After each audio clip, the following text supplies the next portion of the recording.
鸦片，一个让近代中国人无法回避的梦魇词汇。林则徐，一位因虎门销烟成为名垂史册的民族英雄。敬请收看《清案探秘之林则徐禁烟之谜》。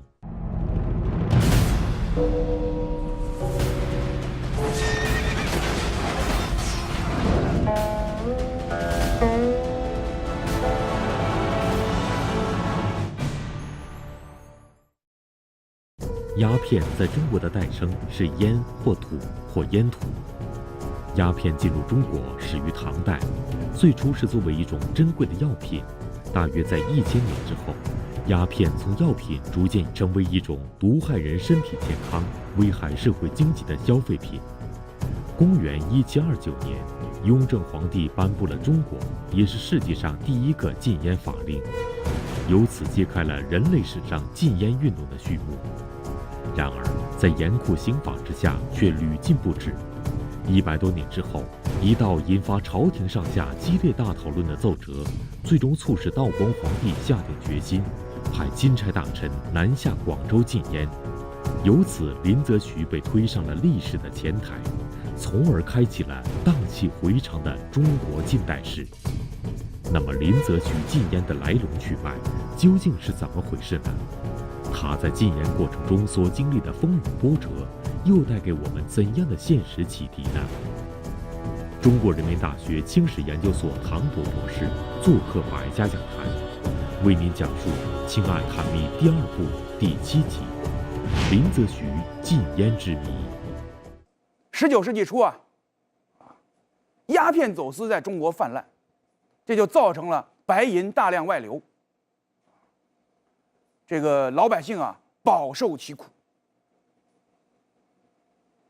鸦片这个泛滥，朝廷是很不高兴的，因此无论是嘉庆皇帝还是道光皇帝都极力主张禁烟。但是呢，清朝禁烟的这个办法，主要是一些传统的老办法。哪些办法呢？重海口，重洋商，重查禁烟馆，重查办烟贩。但是这些老办法看起来效果并不好。我们来分别看一看这几个老办法。你说重海口，那就是把这些鸦片都挡在我们的海口以外。但是呢，查办这些鸦片的官员有时候就会贪污受贿，睁一只眼闭一只眼给放进来。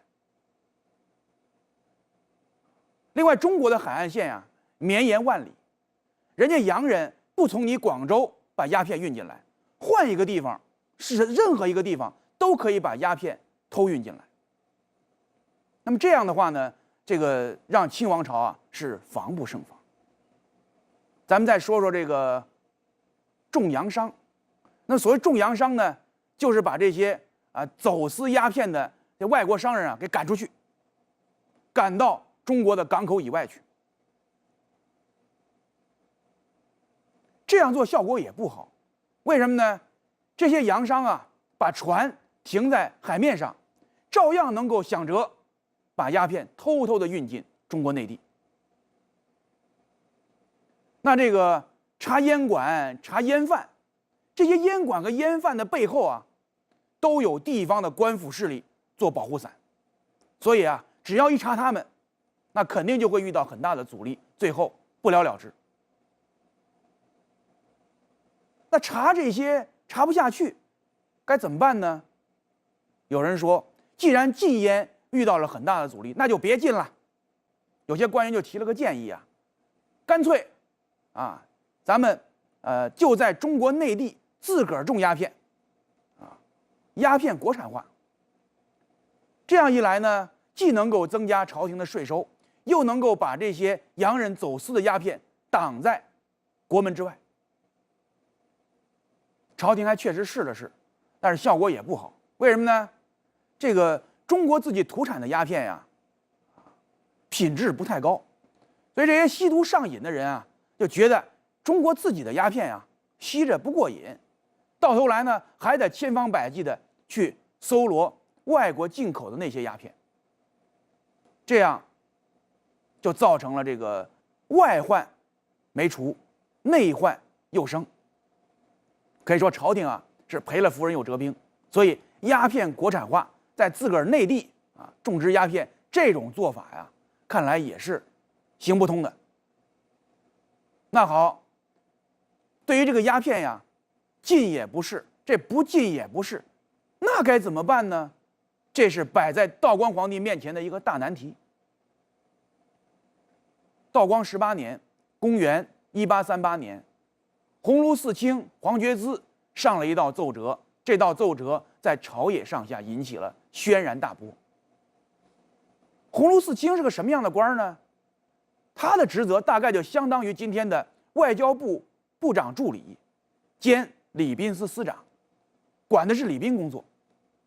但是啊，这不是黄觉滋的长项。黄觉滋这个人最大的爱好啊，就是上书言事，碰见什么事儿都喜欢给皇上写奏折，而且啊，黄觉滋是深得道光皇帝的器重，因此把他安排在这个位置上，就是为了让他上书言事。为什么呢？因为鸿胪寺卿这么一个职位啊，具有专责上奏权，写了奏折可以不用经过别人，直接把奏折送到皇帝那儿，所以黄觉滋就掌握了这样一个特权。那么黄觉滋呢，在这个奏折里提出了一个观点，他建议啊，对这些吸毒的人员限期1年戒烟，啊，尔后查获吸食者诛。什么意思呢？我们可以把这么一句话啊，简单的概括为4个字儿，叫重治吸食。对于这个吸毒人员，我给你1年的时间，你把这个毒瘾给我戒了。如果你还戒不到，叫我抓住了，那是要杀头的。那么在这里，黄觉滋建议啊，把吸毒者杀头，那这个处理可以说是比较重的。黄觉滋这个建议，实际上啊，从现代经济学的角度来说，那么原先的禁烟是禁供给，但现在看来这个供给啊禁不了，鸦片还是源源不断的运进来，那怎么办呢？啊，黄觉滋的建议是禁需求，把这些吸食者给收拾了，禁了需求，供给就没地儿去供了，那么供给自然也就会逐渐的消解掉。可以说，黄觉滋还真有点现代经济学的头脑啊。对于这份奏折啊，道光皇帝没有明确表态，而是把这份奏折发给了各省的地方督府，让他们讨论提意见。很快就收到了29份来自地方督府的这个反馈。大部分督府都认为啊，这个重治吸食的建议不行，他们还是建议回到原来的老路，就是严防海口，把这个鸦片挡在港口以外。只有8个人，8个督府，包括林则徐啊，认同或者说赞同啊这个黄觉滋的建议，主张重治吸食。那有人就会问了，这个为什么说这大部分人都反对这个重治吸食呢？曾经有学者认为啊，这些反对重治吸食的督府大多是朝廷的主和派，他们是在破坏禁烟运动，他就为了保护啊自己在鸦片走私当中谋的那些经济利益。后来的研究发现呀，事情没有这么简单啊。这个在清朝的官场里面啊，这些督府都是老油条了，他们非常擅长揣摩皇帝的心思。道光皇帝能够把这份奏折拿给各地的督府讨论，至少说明道光皇帝是主张禁烟的，而且呀，对这个重治吸食的提法可能会比较认同，或者说呢，作为一种可以参考的意见。那么皇帝既然支持禁烟，那当然不会有任何一个官员跟皇帝作对，否则呀，顶戴花翎难保啊，那就是不想混了啊。所以谁敢阻挠禁烟，谁就是跟皇上作对。没有官员愿意办傻事儿，所以呀，大部分人反对重治吸食，主要还是为了给自己少惹麻烦。为什么这么说呢？按照清朝的法律规定啊，判了死刑的人，在死刑执行以前啊，都要进行一番严格的复审程序。这个复审的程序啊非常复杂。如果说把这些吸毒的人都抓起来给杀了头，那无疑给这些地方官员制造了更多的工作量，那是成倍的增加，而大家就忙不过来，天天得加班，那谁愿意加班啊？另外呢，真要是执行这个重治吸食的这个政策的话，吸毒的人啊，很可能抓不完，前脚抓完，后脚又出现了，或者说呢，又有新的冒出来了，或者有漏网的。那么不管是有新的冒出来，还是有漏网的，这地方官员都要承担连带的责任。你没抓干净啊，你看你这地方又出事儿了。所以啊，大家都不想惹这个麻烦。那反过来讲，如果把禁烟的重点放在海口，严防海口的话呢，这就比较好办了。为什么呢？鸦片的贩运啊，它是一个偶发事件，都是在这些省份都是过境啊，因此呢，抓着了就算立功了，如果没抓着，漏了网了，那也不是这个地方的地方督府的责任，大家都可以把责任全部赖给贩毒的源头哪儿呢？广东。谁叫你广东是国内唯一一个对西方商人开放的这个省份呢？谁叫你广东是国内唯一一个跟西方人做买卖的省份呢？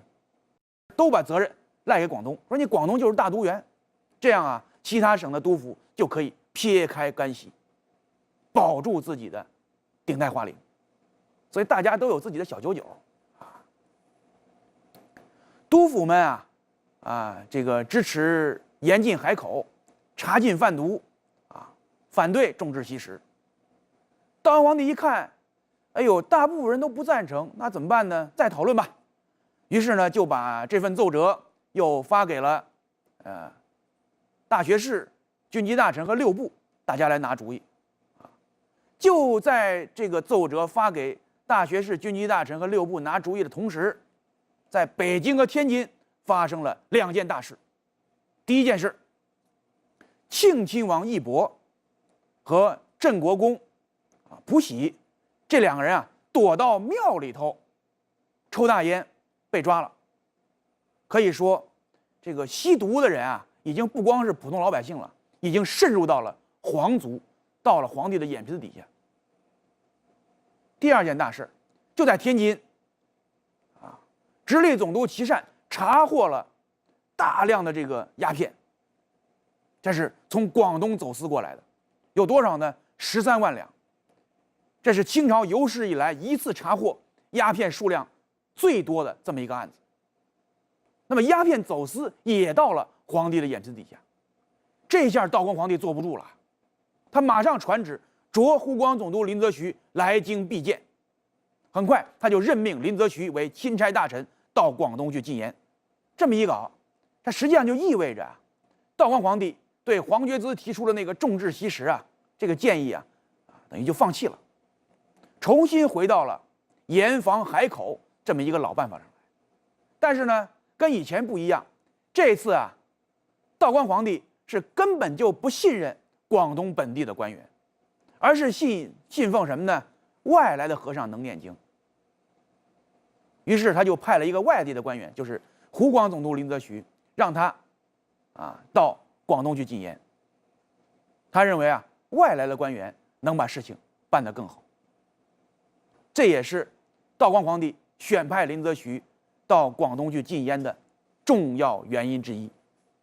道光皇帝登基之后，清朝政府曾多次颁布禁止鸦片流毒的谕旨，然而却屡禁不止，贩入中国的鸦片数量仍在逐年上升。当道光皇帝认识到，如果再不禁鸦片，几十年之后国家将没有可以抵御外来侵略的士兵，国库中也将没有钱给士兵发放军饷的时候，他决定将禁烟进行到底。那么道光皇帝为什么把这件事关国家未来命运的任务放心地交给林则徐呢？除了这个道光皇帝不信任广东本地的官员，相信外来的和尚会念经，就选这么一个外地官员去禁烟之外，还有一个非常重要的原因，那就是林则徐自己的内因，他的3点品格很受道光帝的器重。这3点品格分别是严于律己、办事认真、落实迅速。我们一个一个来解读。先说严于律己。道光10年，公元1830年，林则徐被提拔为湖北布政使，新官上任。在他赴任之前呀，他就派人到湖北去张贴告示，告示上说什么呢？说沿途之上所有的费用都由本人自理，禁止各地迎来送往，尤其是拿公款迎来送往，更不允许各地借着迎送我这个从中牟利，中饱私囊。清朝到了道光年间官场非常腐败，贪污受贿盛行，政治很黑暗。在这么一个环境里头，林则徐能够出淤泥而不染，濯清涟而不妖，确实深得道光皇帝的器重，也是非常难能可贵的。因此道光皇帝称赞他什么呢？说他官声颇好，声誉非常好。林则徐严于律己，给所有的官员树立了一个榜样。我们下面说他的第2个品格，办事认真。1年以后朝廷提拔林则徐做河东河道总督，这是一个治理黄河水利的这么一个大官但是林则徐这个就给皇上上了一个折子，说自己根本就不懂水利，还是别当这个官了。朝廷不同意，执意让他去赴任。于是在赴任以前，林则徐是恶补治水的知识。然后呢，到了这个治河的这个河堤上之后亲自督办河堤的建造，亲自丈量尺寸，发现有不合格的，发现有这个木料、石料比较松或者材质不达标的，都要亲自下令去更换，查得非常细可以说世界上怕就怕认真2字这个林则徐办事儿确实很认真。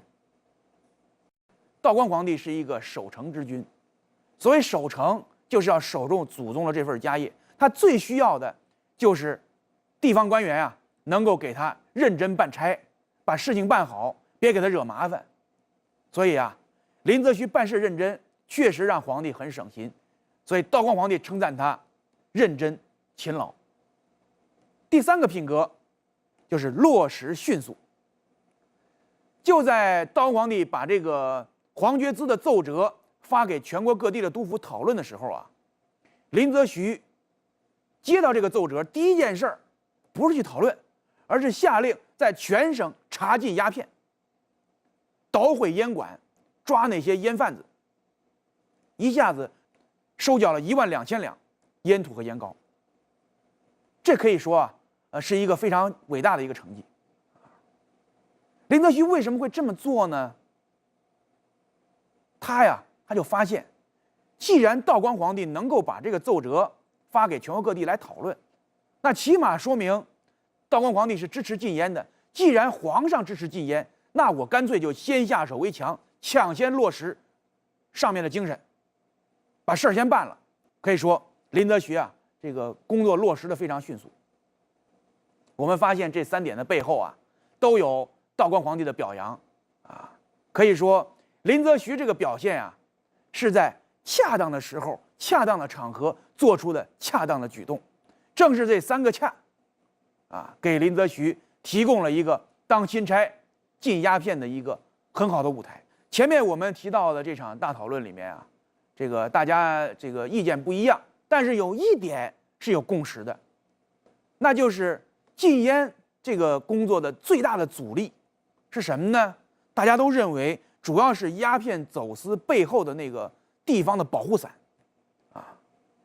还有那些贪官污吏所以这些鸦片走私背后的那个权钱交易和贪官污吏的抵制，这些可以说是禁烟活动的禁烟工作的这个最大阻力。既然如此，那么主持禁烟的钦差大臣就一定要是一个公正廉明，办事勤勉，思路清晰，反应敏捷，而且还得是一个权力非常大的、威望非常高的这么一个高官。相比之下，林则徐当这个钦差大臣是非常合适的。道光皇帝对于地方督府最器重的有4个人：两江总督陶树、直隶总督琦善、湖广总督林则徐和云贵总督伊礼部。在这4个人里面，两江总督陶树办事老成，但是年老多病，前不久还请了几次病假，要求回家休养。那他办不成这事儿，钦差大臣他干不了这个直隶总督琦善呢，这会儿正忙活着查天津那些缴获的鸦片，也没工夫，抽不出身来。云贵总督伊礼部的长项是处理跟少数民族的关系，跟洋人打交道也不是他的长项，因此选来选去，那就剩下林则徐了。所以选林则徐当这个钦差大臣，既符合道光皇帝的心愿，也是满朝文武的共识。林则徐去广州禁烟，处于内外夹攻的艰险境地。当时外有英国布防商人以及支持鸦片走私的英国政府，内有一个庞大的鸦片走私集团和一个庞大的鸦片受贿集团。禁烟是一次禁毒行动，更是一场反腐败风暴。那么林则徐究竟是如何一步步展开这场史无前例的禁烟运动的呢？对于这场禁烟运动，林则徐想出了一个招数，就叫内外兼修，对内对外两方面都要做工作。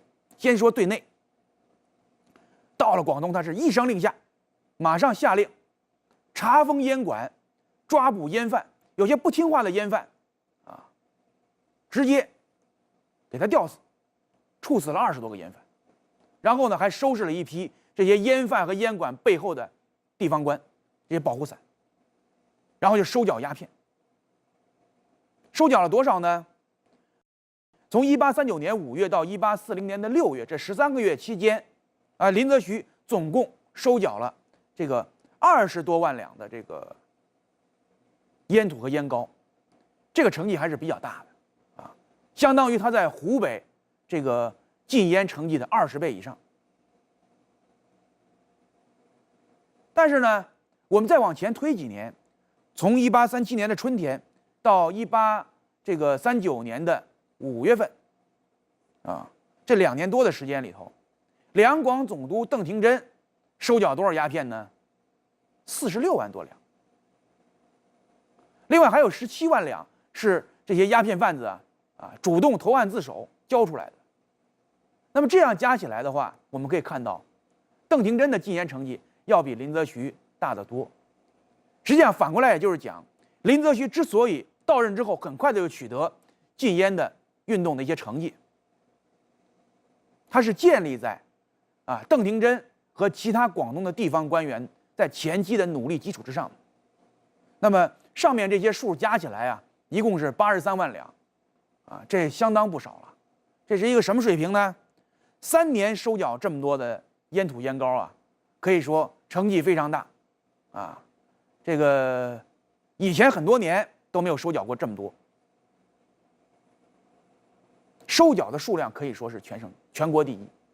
可以说林则徐和邓廷桢为了收缴这些烟土烟膏费了很大的劲付出了很大的心血和智慧。但是呢，跟当时运进中国的8万1千箱鸦片相比，这83万两烟土烟膏9牛1毛，不及1%。那可以说，仅仅用通过对内的方式查禁这些烟贩收缴这烟土烟膏，显然是不够的，显然是不足以取得禁烟运动的全面胜利。因此这个内外兼修关键还要看这个对外怎么做。我们再说说对外。林则徐到了广州之后啊，马上就让杭商啊替他代传一份这个命令给外国人啊。这有人会问了，林则徐为什么不直接给外国人下令，而是让杭商去传话呢？按照清朝的规矩啊，来中国做生意的洋人，他不能直接跟中国的官员和普通商人打交道，而要跟这个清朝官府指定的特许商人打交道。这特许商人啊，就是杭商。广东就有著名的13行啊，这些杭商实际上就是中间商啊。所以啊，林则徐要下命令，就不能直接下命令，不能直接把这个命令传给这个外国商人，而是要通过杭商代为传达。这样做啊，清朝官府这边看来是为了维护天朝的威严，同时也是防止地方上的刁民跟外国人勾结串通在一起反对清朝。这个杭商啊，作为中间商啊，这个朝廷特许，在这个100多年的这个中西贸易当中啊，是发了大财，涌现出很多世界首富。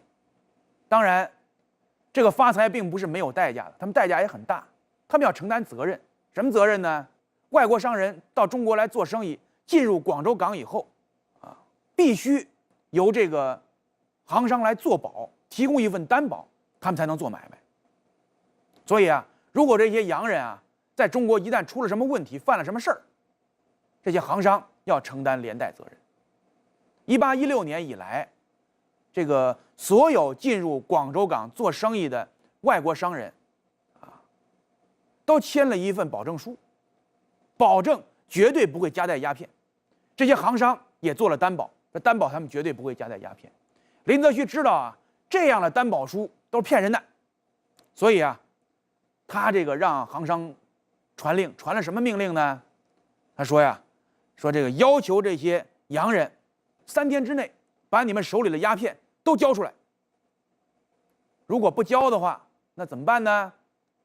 不交的话，那我们一经查出，人即正法，货即莫关。只要我们查出来，人马上杀头，货马上没收。这个命令传出来之后啊，与此同时啊，粤海关还暂停了给这个外国商人颁发红牌。这个红牌啊，是一个进出港的一个凭证。这样，这些外国商人啊，一时半会儿就离不开广州了。这个命令传到了外国商人那儿之后，躲在英国商馆的英美商人一下子就炸了锅，大家都群情激愤很不满。但是大多数人都认为，这个林则徐啊传这么个命令，就是吓唬人的。新官上任3把火嘛，总要表现表现，做个姿态，肯定不会玩真的。还有一些人认为什么呢？说林则徐这么做呀，实际上就在向我们索要贿赂。只要我们给他行贿，他就会睁一只眼闭一只眼。所以啊，3天期满，几乎没有人主动把鸦片交出来。林则徐一看，这不成啊！中国人讲究先礼后兵，软的不行，那我们就来硬的。林则徐还真来硬的了，他采取了2项强硬的手段，我称之为杀手锏。第一项手段就是暂停中西贸易，不让你做生意了。第二个杀手锏，第二个手段，就是派兵包围了英国商馆，撤出所有在英国商馆里服役的中国仆人，断水、断粮食、断蔬菜，你们就在里面待着吧。这样呢，300多位英美商人啊，就等于就关在这个英国商馆里了。这商馆就成了集中营就成了禁闭室。这300多人就等于被关了禁闭了。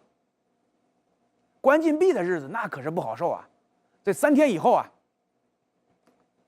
这些英美商人就全都服软了，那么都愿意把鸦片交出来这样交出了，英方就交出了2万多箱鸦片林则徐的杀手锏获得了成功这些商人交出鸦片之后，签了一份保证书，保证今后绝对不会再带鸦片回来。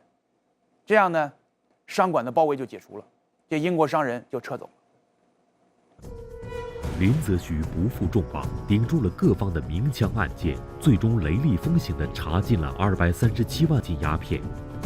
查禁鸦片难，用什么方法彻底销毁这些鸦片更难。正所谓行百里者半九十，这些鸦片如果处置不当，这个得来不易的禁烟成果就会付之东流。如何处置这个烫手的山芋，又是摆在林则徐面前的一道技术难题。那么在销毁鸦片的过程中，林则徐又经历了怎样的一波三折呢？收缴了这么多鸦片，该怎么来销毁呢？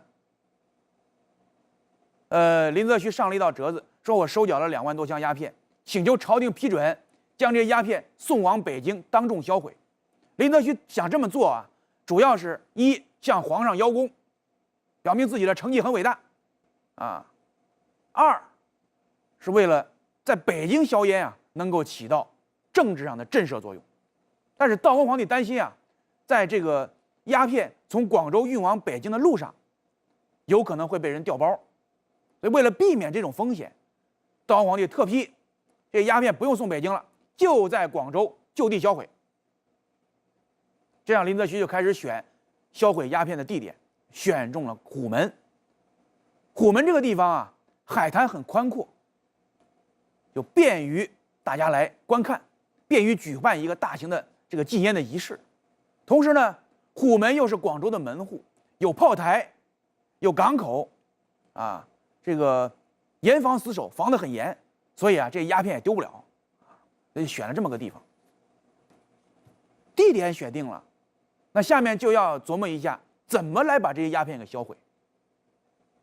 林则徐首先尝试了一种传统的销烟方法，叫做烟土半桐油焚灰法。这什么意思呢？就把这个鸦片啊都放在沙滩上，浇上桐油，点火燃烧，把它们烧毁。这个办法好不好呢？烧了之后，大家就发现这个办法不太好。为什么呢？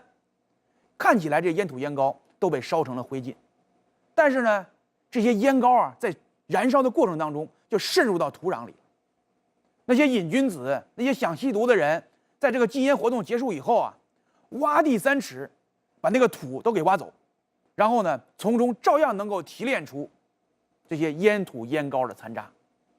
所以啊，这个烟土半桐油焚灰法啊，不足以把鸦片给烧干净，达不到禁烟的效果。那怎么办呢？林则徐又想了一个办法，准备采取叫做海水净化法。什么叫海水净化法呢？挖2个大池子在海边，2个大池子的四周和这个底儿啊，都用石板封好，这样呢，这个烟膏在销毁的过程当中就不会渗入到土壤里去。然后再挖一条水沟，这个水沟一头连着水池子，另外一头连着海，中间有闸门隔开。首先呀，先在水沟里头倒入盐水，然后打开闸门，把这个盐水引入到水池子里去，然后把这个烟土啊切成4瓣，扔到这盐水里，煮上半天。煮半天之后呢，再往里倒石灰，倒石灰去熬，这个石灰遇到盐水之后就会冒泡，会沸腾，然后再让这些当兵的拿着那耙子去捣，在池子里捣，把这个烟土啊捣碎，让它彻底溶解在这个盐水里面去。等溶解差不多了，等到海水退潮的时候，打开闸门，把这个池子里的水啊，连同这些烟土一起啊，通过这个水沟排到海里去，然后再用清水把这个池子洗涤一番，洗干净，不留残渣。这个办法如果从现在的眼光来看啊，这是一个污染环境的做法啊。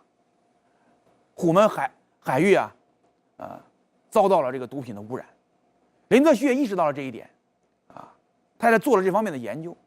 但是呢，我们也知道这海水有自我净化的功能，毒品的残渣相对于大海来说，还是九牛一毛，还是很小的。所以说，这个毒品残渣排到海里以后这个污染是存在，但是呢，影响没那么大，而且影响也是暂时的，很快就会被稀释掉。1839年6月3号，根据道光皇帝的旨意，林则徐在虎门举行了大规模的销毁鸦片的这个活动。这个活动持续了20多天，销毁的鸦片有多少呢？237万斤，这是个什么概念？这相当于1838年到1839年输入中国鸦片总量的60%。可以说，林则徐的禁烟运动取得了伟大的胜利，大涨了中国人的志气。朝廷的决心、民族的呼声以及时代的浪潮，将林则徐推向了禁烟的风口浪尖，也推上了中华民族的历史前台。站在舞台中央的林则徐没有退缩，更没有平庸，他时刻以自己题写的唐联“海纳百川，有容乃大，粒粒坚韧，不遇则刚”来自勉。林则徐主持的禁烟运动，在一定程度上遏制了鸦片在中国的泛滥，在民间产生了积极的影响。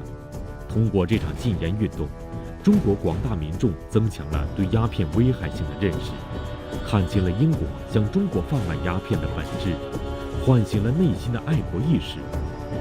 林则徐由此被中国人尊为民族英雄，其清廉、刚正不阿的品质被后人广为传颂。就在这场轰轰烈烈的禁烟运动背后，却潜藏着各种危机。林则徐在离开北京之前，跟道光皇帝8次见面密谈，道光皇帝很可能给林则徐传了一道圣旨，就是鸦片务必禁绝，边信绝不能开。这是一个自相矛盾的口谕。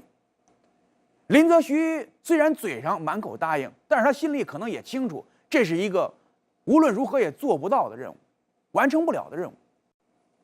林则徐善于搜集情报，他搜集了很多情报，尽可能的做到知己知彼。而相比之下，道光皇帝在这方面就差了很多。道光皇帝生活在一个闭关锁国的环境里面，对外面的世界不是很了解，跟英国人打了2年了，还不知道英国在什么地儿道光皇帝认为这个虎门销烟已经大功告成了，那既然这样，就剩下收尾的工作了，那就可以赶紧结束了。于是呢，他就准备把林则徐调往江苏担任两江总督，算是给他升官了，以示表彰。可是后来道光皇帝发现，虎门销烟之后，这事儿没完没了了，中英双方的摩擦越来越多。于是他就下了2道圣旨，说你这样吧，既然这所有的麻烦都出在通商上，那干脆就不跟英国人打交道了，不通商了。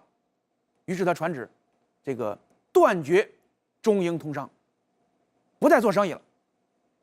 另外呢，让林则徐你就别去两江当总督了，留在广东担任两广总督。你把这点后续的麻烦事儿都给我处理干净。改派邓廷桢去担任两江总督。道光皇帝他所考虑的问题，他不考虑经济利益。中英贸易一旦断绝，粤海关的收入会锐减。但是呢，他是只算政治账不算经济账的，跟这个朝廷的平稳安康相比跟朝廷的太平相比，这点银子又算得了什么呢？道光皇帝已经年逾60了，他是一个守城之君。我们刚才讲过，这个既然要守城，就是要保住这份祖宗的基业，平平安安，不要出事儿，更不要打仗，更不要闹乱子，把这份基业安全的传给下一代，完成他的使命，这就够了。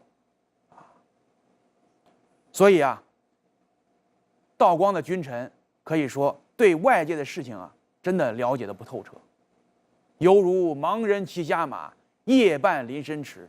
虽然表面看来一切都很光鲜，一切都很平静，一切都很太平，殊不知战争的阴云已经是越来越近，迫在眉睫了。中国历史在这里拐了一个弯儿，把中国带入了近代社会。好，林则徐禁烟之谜我们就讲到这里，谢谢大家。